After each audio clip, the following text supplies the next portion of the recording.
So let me tell you, people are not happy with the new map designs, especially with the new ICEBOX map. It's getting quite a lot of controversy around here, so I'm going to be explaining what is actually happening. So Valorant map design backlash. There's actually backlash and controversy in the meta community, which is fucking, you know, normal for Riot. Fans feel that the community creation and more maps will help the shooter thrive. So Valorant's simple map design is the huge issue. Look at this. Makes the shooter more accessible for newer players. Okay, so it's pretty easy, you know, you have this spot, you have this spot, you have this spot, but it's dull to watch, okay, because you know all the spots, you know what's happening, you know where to aim, you know the basic corners. It's not like in CSGO where you have, you know, you can hide basically anywhere. Riot Games might have to depend on community creation more for this long-term success. This could happen potentially in the future. Riot Games has faced a lot of criticism for how has it dealt with some things present in the Valorant at the moment. So from the lousy matchmaking, which is definitely a thing, I just played the Valorant matchmaking and it gave me an insta win. Basically, their player was throwing and the other one was basically AFK, like reconnecting and disconnecting just because he couldn't play the game. To the grind-heavy battle pass system, to an early disaster rank system, and finally uninspired map designs, Riot needs to iron a lot of things out. I get it, iron, because iron rank. Now you might be asking, what's wrong with the map design? Valorant maps are enjoyable to play. Sure they are, but they're not really anything special. These maps were designed in a way that help new FPS players, so because Valorant wants to generate people from League of Legends to Valorant, players transition into tactical shooter genre as confidently as possible, but for us, advanced players, this is not it. These are easy to navigate with familiar, easy to remember choke points, and playing around plans really doesn't require too much knowledge. However, its very simplicity of the map design that acts as a double-edged sword makes Valorant the most not at all exciting to watch, to be honest. It's not really fun.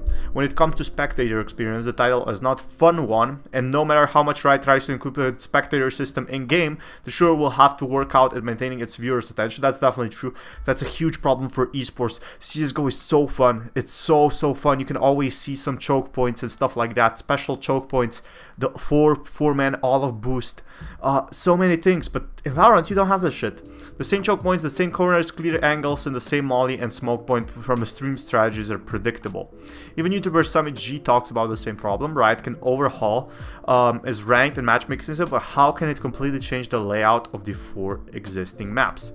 Granted, each map comes with its unique features. Ascent has its metal doors, which are really nice, because they can actually block off players and people, while Bind has its teleporters. They're not enough to make exciting to watch.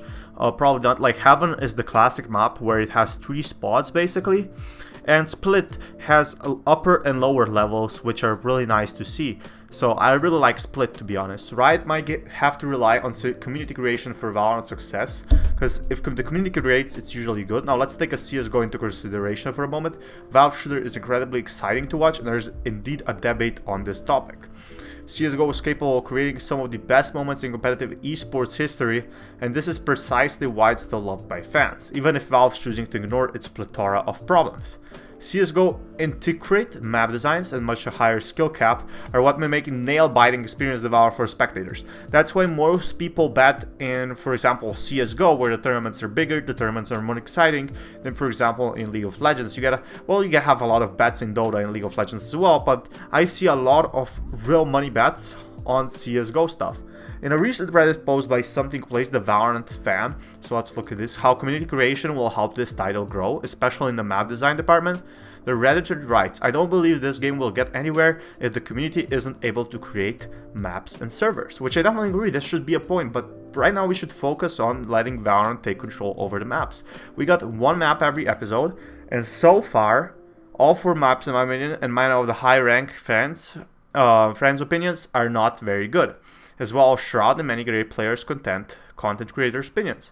You might think it's very unpopular that Something Plays is expressing, but if you look at the total amount of upvotes and how many other Redditors commented in support of you, you will realize just how deep-seated the map design problem in the Valorant community. My favorite map, Ascent. How is your favorite map? I do not understand, but alright. It's comparable to my least favorite Counter-Strike ones. If players could get access to create maps that could potentially make it into the game, it would help me a lot. Most of the great CS maps were made by the community. That's so true. That's so true, and if it weren't for the community, CSGO would be nowhere. That's right. CSGO basically grew because of the community, because of the skins, and because of the market, right? The supply and demand. I fear Valorant will go down the wrong path and continue making the maps community just sells for instead of enjoying. Okay, yeah, that's true. I didn't like Ashen at all. Now I can say it. Now I can say that I'm making this video. Also, another thing that would be nice is if we could have queue for only certain maps. This is just my opinion on the matter, as I hear players complain about the maps every match. In fact, I should change the title from unpopular opinion to popular opinion, as everyone I've ever played has the same opinion. Indeed, how differently each CSGO map has out every round what makes this game so exciting for both the spectator and the player. This is what CSGO does really good, and this is why it's alive after 7 years. Valorant's future is actually not doomed just yet, because even though we have been ranting about Valorant map design this whole while, don't get us wrong, I think this esports title future is a bleak one. Like, Valorant definitely has a lot of potential, and I mean a lot, like being the next League of Legends in terms of player count. It just needs to do the next things right. It can't make any mistakes. So Riot Shooter has a lot of potential to grow and cement itself as one of the best in the world, and the problems with this game are fixable. A follow-up comment to Something Plays Reddit post, a Valorant player has brought some interesting facts to our attention. What's also worth noting is that CSGO started as a console port of CSS by Hidden Path. Valve took over during the alpha or beta. Before and for a few years after launch, MS and Sony had policies regarding content updates, which meant Valve couldn't upgrade the game as frequently as it wanted to. This was basically for PS3 and Microsoft. If you guys didn't know. So it's funny when people say that Valve doesn't support the game and doesn't listen to the player base. If it didn't, it would have just let HP release the game and Valve would have ignored the title after launch, instead of doing what it did, which was listening to players during beta and for years after release. But people seem to think that if company doesn't give them the roadmap, that it doesn't listen to the community. The Valorant players further support his comments by providing 2 separate video links. Okay, this is one before and one after, like from Anomaly. This indeed is very insightful take on the ongoing issue with Valorant's map design. And as Riot has proven more often than not that it's very keen on community feedback and it actually listens. So if enough people actually make a demand for a new map or for community maps, it's actually going to happen. We can't help but feel that this shooter has a very bright future ahead, and this is true. Anyone who thinks this is, you know, very futuristic, like this game will be huge in 2 years. Now I'm making these videos, but this game is going to be one of the biggest games there is, like ever, provided that but they need to play their cards right? So let's look at what people say here. Let's look at community opinion here. Aston is the best map though. Aston Rise Up, like a lot of people agree over here. This is very unpopular among Riot employees, devs, and PMs. Everyone else would probably agree that having only one map until 2020 in a game that released with just 4 maps anyways is nothing short of ridiculous. If they can't release more, they should let people create more. That's so true. That's so true. 1 map per year? Are you kidding me? Like, let people create more maps. Like, holy shit. Community created CS maps and what are made CS worth playing in the first place. We need 7 maps in rotation ASAP, and I think it's crazy that they're not prioritizing this over anything else.